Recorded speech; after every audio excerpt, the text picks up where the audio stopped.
Hi everyone, this is our reading of test 3.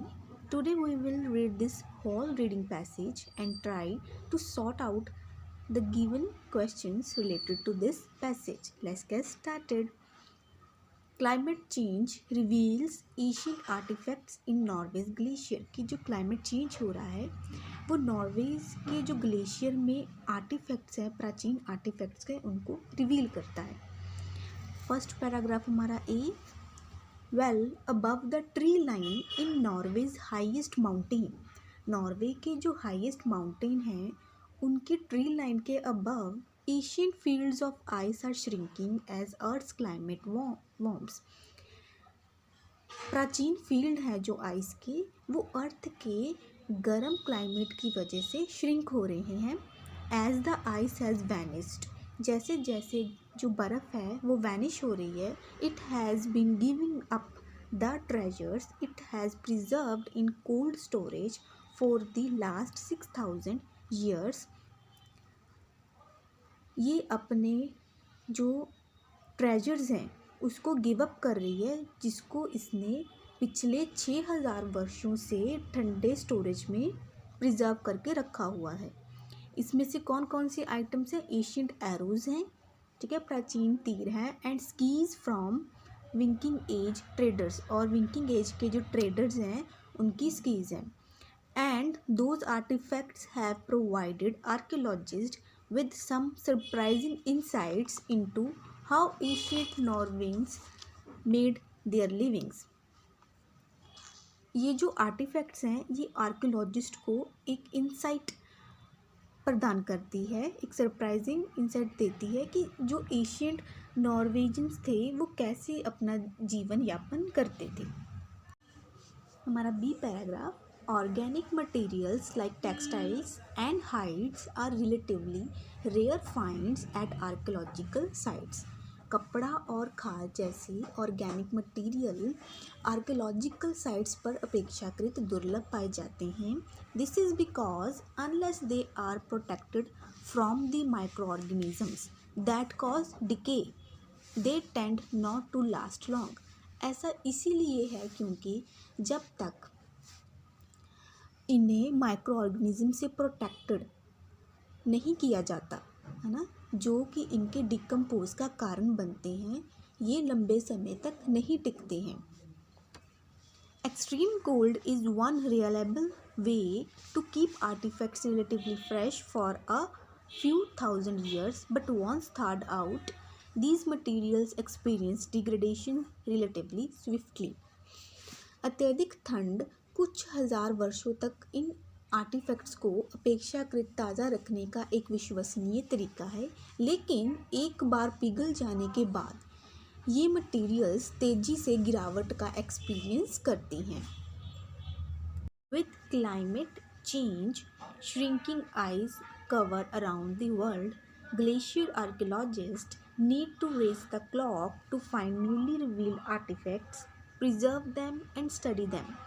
दुनिया भर में क्लाइमेट चेंज होने की वजह से जो आइस श्रिंक हो रही है, ग्लेशियर आर्कियोलॉजिस्ट को जितनी जल्दी हो सके जो न्यूली रिवील्ड आर्टिफैक्ट्स को खोजना होगा, उनको प्रिजर्व करके उन पर अध्ययन करना होगा.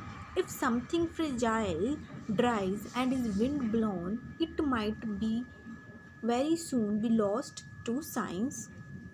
अगर कोई फ्रेजाइल चीज़ है वो ड्राई हो रही है या वो विंड ब्लोन हवा उड़ा कर ले गई है, तो वो साइंस के लिए लॉस्ट हो जाएगी, उस पर अध्ययन नहीं किया जाएगा.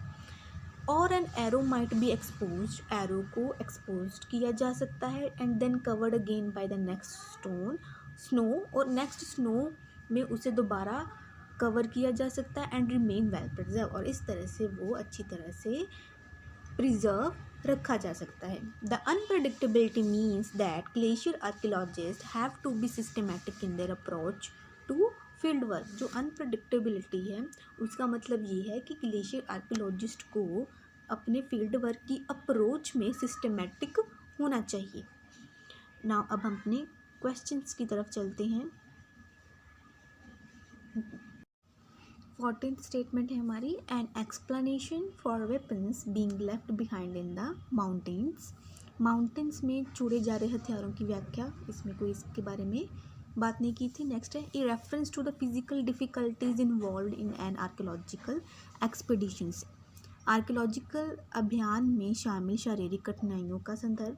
N explanation of why less food may have been available. कम भोजन क्यों उपलब्ध हो सकता है, उसका स्पष्टीकरण। A reference to the possibility of future archaeological discoveries. भविष्य की जो आर्कियोलॉजिकल डिस्कवरीज की संभावना का संदर्भ। Examples of items that would have been traded. उन वस्तुओं का उदाहरण जिनका कारोबार किया गया होगा। A reference to the pressure archaeologist are under to work quickly. कि आर्कियोलॉजिस्ट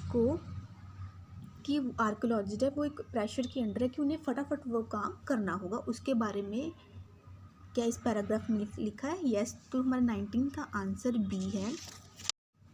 तो बी पैराग्राफ का जो सेकंड पैराग्राफ है उसकी जो फर्स्ट लाइन है उसी में इस बात को क्लियर किया है कि पूरे वर्ल्ड में जो क्लाइमेट चेंज हो रहा है उसकी वजह से आइस श्रिंक हो रही है। तो आर्कियोलॉजिस्ट जो हैं उन्हें जितना जल्दी हो सके जो न्यूली रिवील्ड आर्टिफैक्ट्स को खोजना होगा, उनको प्रिजर्व करके उनकी स्टडी करनी होगी। तो जो आर्कियोलॉजिस्ट हैं वो एक प्रेशर के अंडर है कि वो जल्दी जल्दी काम करें। इस तरह से हमारे 19th का जो आंसर है वो बी है। क्वेश्चंस पर चलते हैं। तो हमारी फिलिंग द ब्लैंक्स है, one word only. Interesting finds at an archaeological sites. Archaeological sites पर कुछ इंटरेस्टिंग फाइंडिंग्स हैं, उनके बारे में बताया होगा। Organic material such as animal skins and textiles are not discovered very often at archaeological sites. Archaeological sites पर जो ये ऑर्गेनिक मटेरियल है जिसमें एनिमल स्किन्स, जिसे हम हाइड्स बोलते हैं, और टेक्सटाइल्स, वो इतने नहीं मिले, उनका मिलना दुर्लभ है। पढ़ा था ना हमने पैराग्राफ में। दे हैव लिटिल प्रोटेक्शन, क्यों नहीं मिले, क्योंकि उनके पास प्रोटेक्शन कम थी। अगेंस्ट किनके अगेंस्ट? माइक्रो ऑर्गेनिजम्स के अगेंस्ट। तो इसका आंसर है हमारा micro organisms, which means that they decay relatively quickly. इसका मतलब ये है कि वो जल्दी जल्दी डिके हो जाते हैं। But this is not always the case. If temperature are low enough, fragile artefacts can be preserve for thousand of years. मतलब कि ये हमेशा नहीं होता। अगर जो टेम्परेचर है वो लो हो तो इन फ्रेजाइल आर्टिफैक्ट्स को प्रिजर्व करके रखा जा सकता है थाउजेंड्स ऑफ ईयर्स के लिए। ओके, तो हमारा नेक्स्ट है a team of archaeologist have been working in the mountains. अभी हमने इसके बारे में रीड आउट नहीं किया है, अब हम अपने पैराग्राफ की तरफ चलते हैं।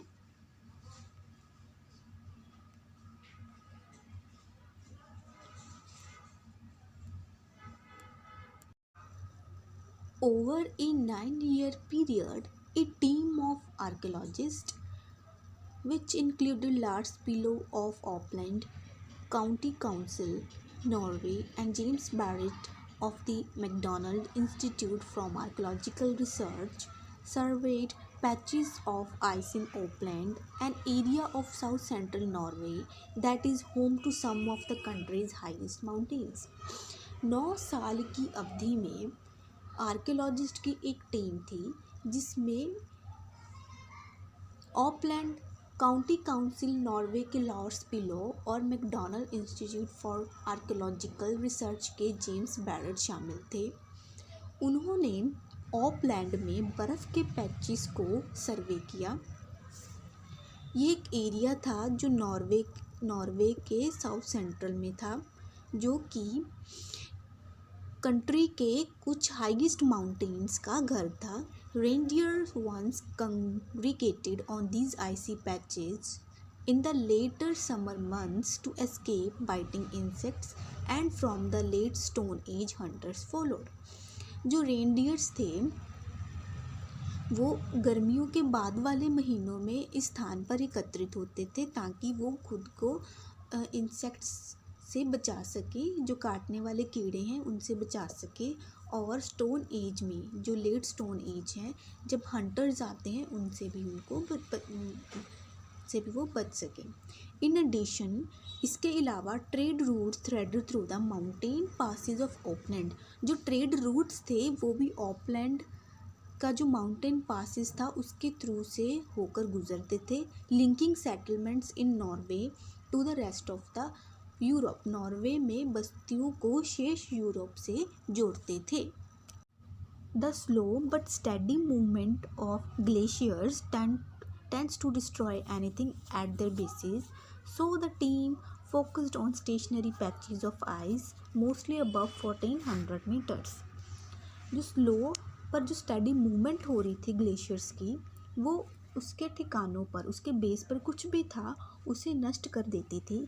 तो जो टीम थी उसने फोकस किया सिर्फ जो स्टेशनरी पैचेस थे, जो स्थिर पैचेस थे बर्फ़ के, उसी पर फोकस्ड किया जो कि 1400 मीटर्स के ऊपर थे।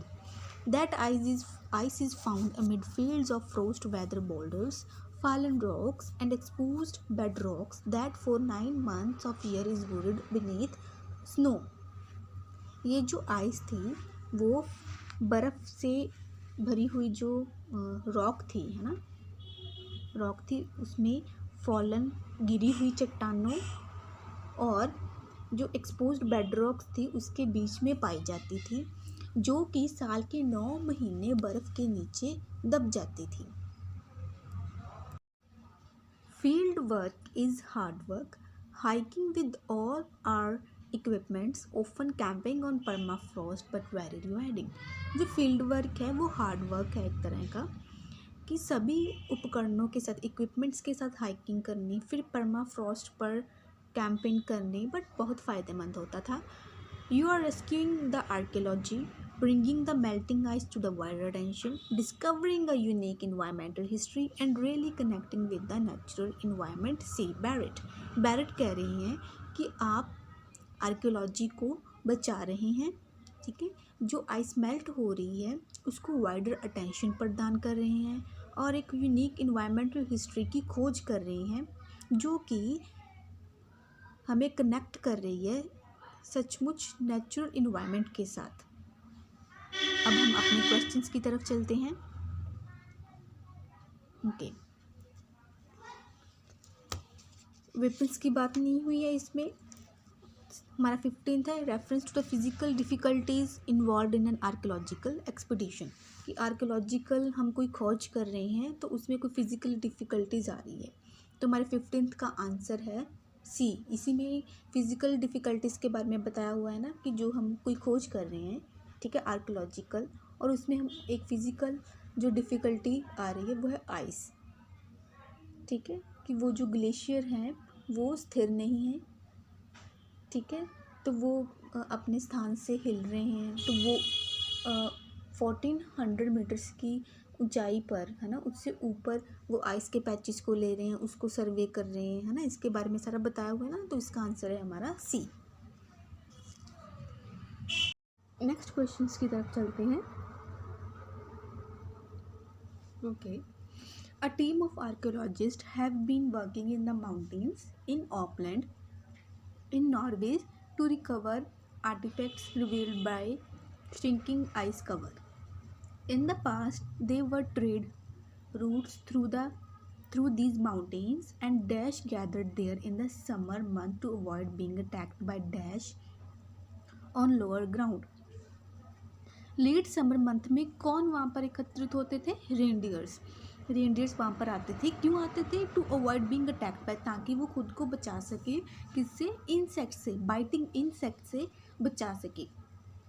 तो अभी ये वन वर्ड ब्लैंक्स फिल करनी है तो इसमें इंसेक्ट्स आएगा, ठीक है, इंसेक्ट से खुद को बचा सके। अब हम चलते हैं अपने पैराग्राफ की तरफ।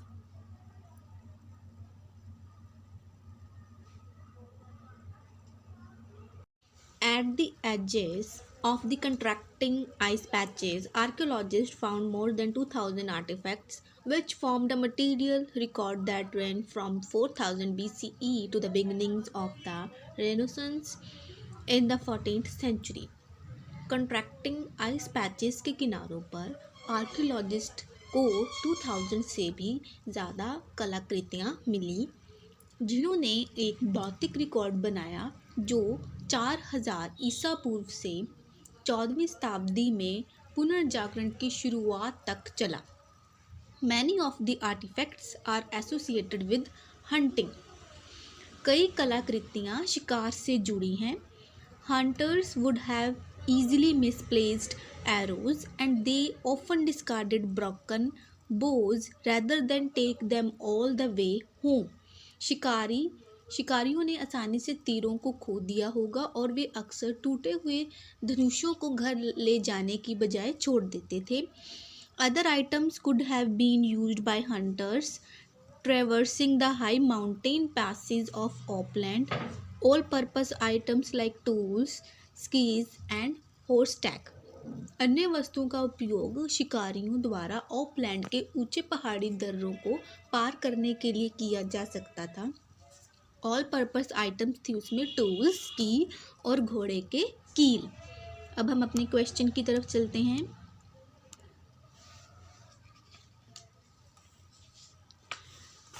ओके, 14 स्टेटमेंट रीड करते हैं. उसमें लिखा था कि वेपन्स है ना, पहाड़ों में जो वेपन्स थे वहीं पर रह गए, उसके बारे में एक्सप्लेनेशन है ना.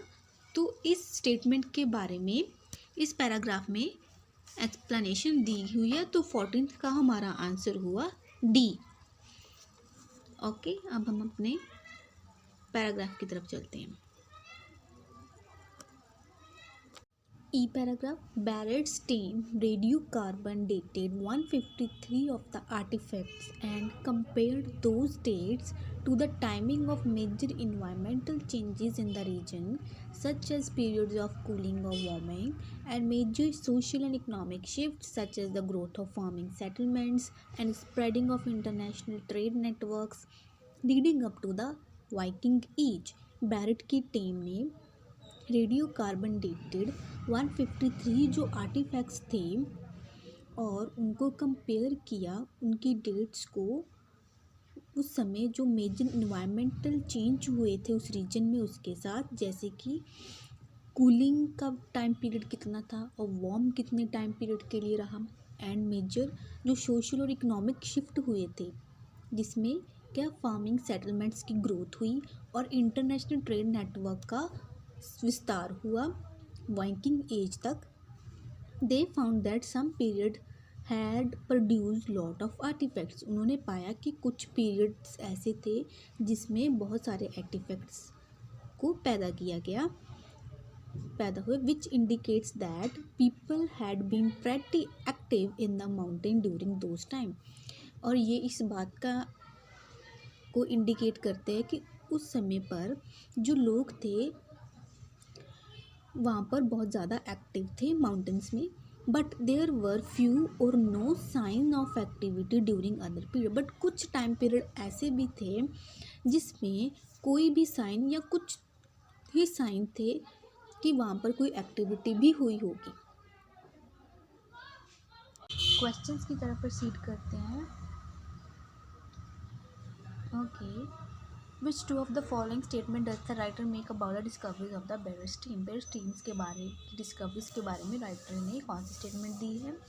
आर्टिफैक्ट्स के बारे में बात की है जो कि हाई माउंटेन्स के पासिस में मिली, जो कि स्कीइंग इक्विपमेंट के लिए लिमिटेड थी. Hunters went into the mountain even during period of extreme cold. इसके बारे में नहीं रीड किया. The number of artifacts from certain time period was relatively low. कि जो number of artifacts थे है ना, artifacts की जो मात्रा थी certain time period के लिए उसके तुलना में उसकी जो मात्रा थी वो कम थी. यस, इसका आंसर एक तो है सी. पैराग्राफ की तरफ प्रोसीड करते हैं, वहाँ पर मैं आपको इसका आंसर क्लिक करती हूँ.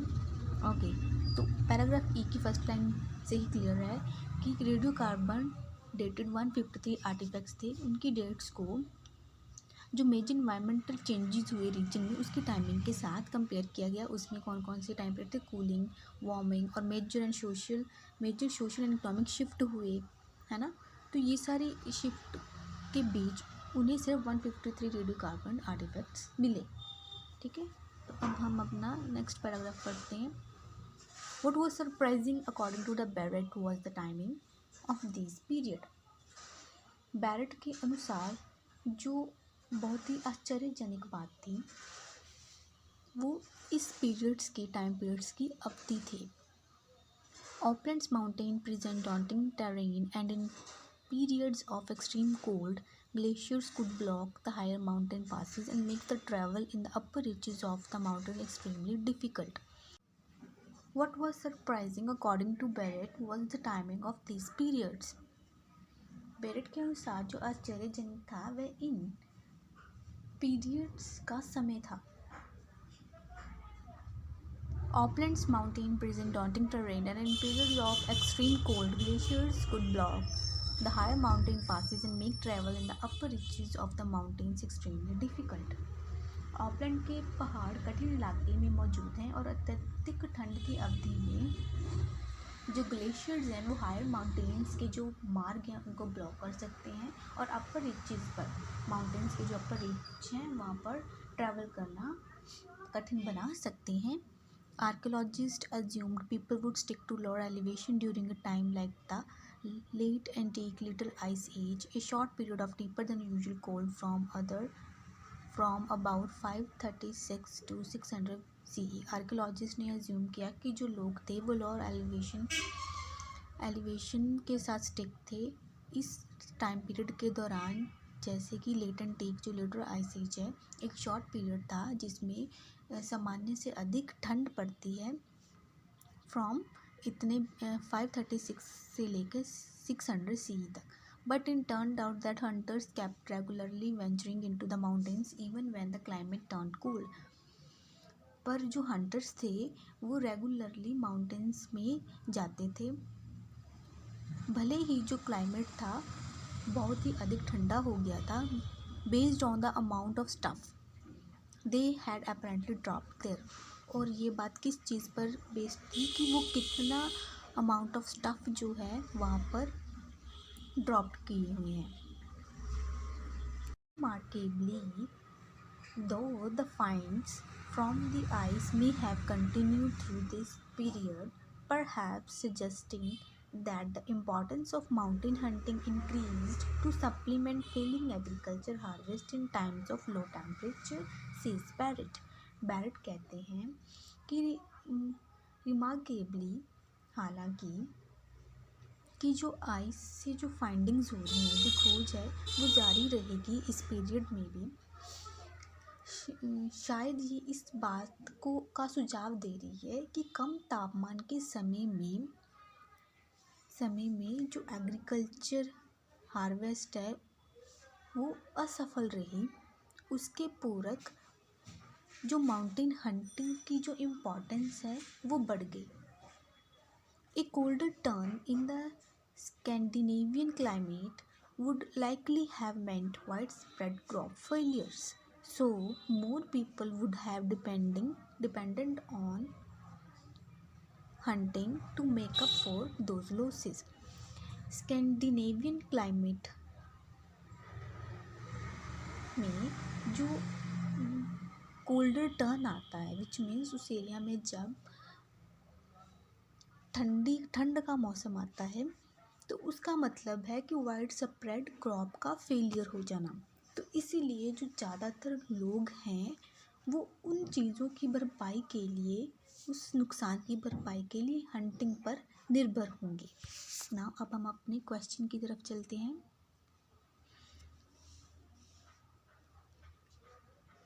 ओके 14th हो गया था, 16th भी हो गया, 15th भी हो गया. 16th statement and explanation of why less food may have been available. इस पैराग्राफ का इस स्टेटमेंट का आंसर है हमारा एफ. स्टेटमेंट क्या कह रही है कि एक्सप्लेनेशन दी होगी कि जो लेस फूड है क्यों अवेलेबल होगा.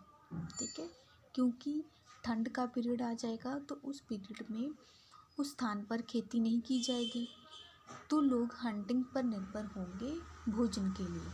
ठीक है, नेक्स्ट क्वेश्चंस की तरफ प्रोसीड करते हैं. ओके, तो बैरेट की टीम की डिस्कवरी के बारे में राइटर ने क्या बोला था. सी हो गया था कि number of artefacts certain time period में उसकी तुलना में लो थे. और एक इसका आंसर है हमारा बी कि Hunter went into the mountains even during period of extreme cold. Extreme cold के पीरियड में भी जो हंटर्स थे वो माउंटेन्स पर जाते थे.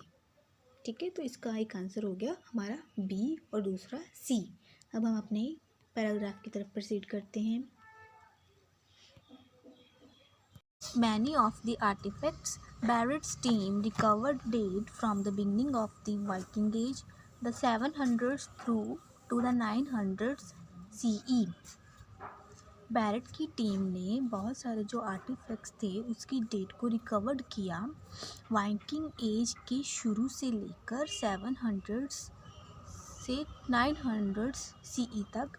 Trade networks connecting Scandinavia with Europe and the middle east were expanding around this time. जो ट्रेड नेटवर्क्स थे वो स्कैंडिनेविया को कनेक्ट किया यूरोप के साथ और मिडल ईस्ट के साथ, और उस समय ये एक्सपेंड हो रहे थे.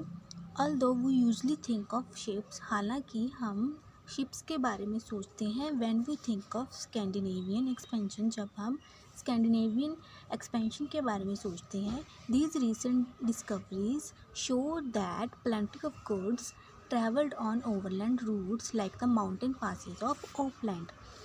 ये जो रिसेंट डिस्कवरीज हैं ये शो करती हैं कि बहुत सारी जो गुड्स हैं वो ओवरलैंड रूट्स पर ट्रैवल्ड हुई, जैसे कि ओपलैंड के माउंटेन पासेजों के.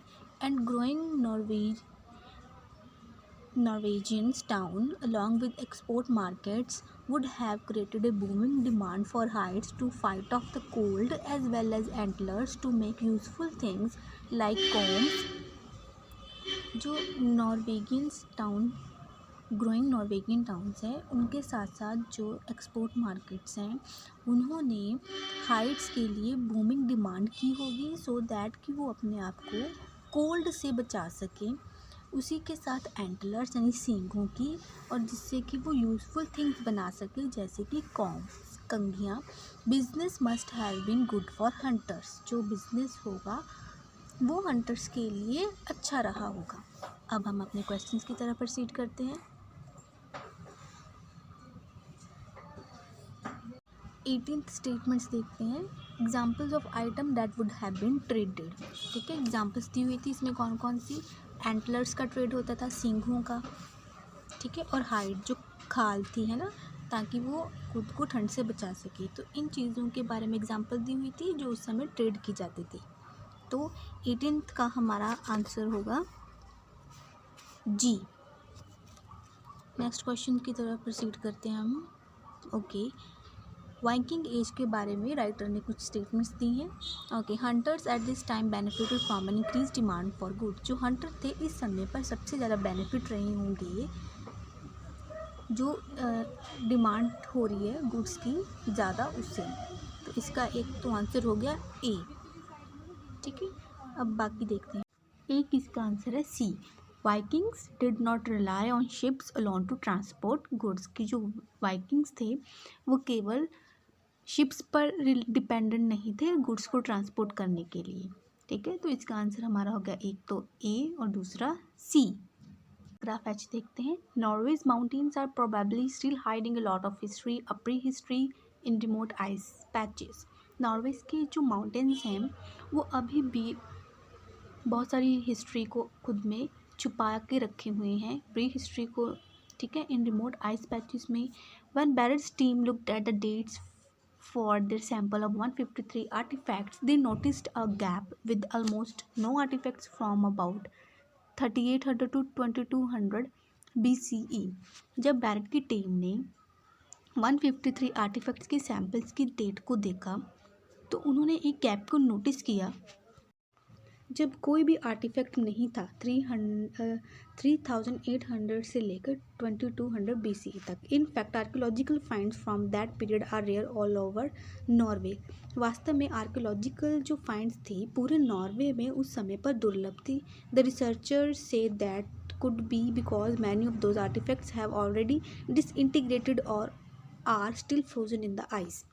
जो रिसर्चर है वो कहते हैं कि ऐसा इसीलिए हो सकता है क्योंकि जो बहुत सारे आर्टिफैक्ट्स थे वो ऑलरेडी डिसइंटीग्रेटेड हो चुके थे या वो आइस में अभी भी जमे हुए हैं. That mean archaeologist could be extracting some of those artefacts from retreating ice in years to come. इसका मतलब ये है कि आर्कियोलॉजिस्ट जो हैं वो इसमें से कुछ जो आर्टिफैक्ट्स हैं उनको एक्सट्रैक्ट कर सकते हैं आने वाले वर्षों में आइस जो है उसको रिट्रीट करके. ठीक है, तो आज का वीडियो हमारा यहीं पर. Thanks for watching.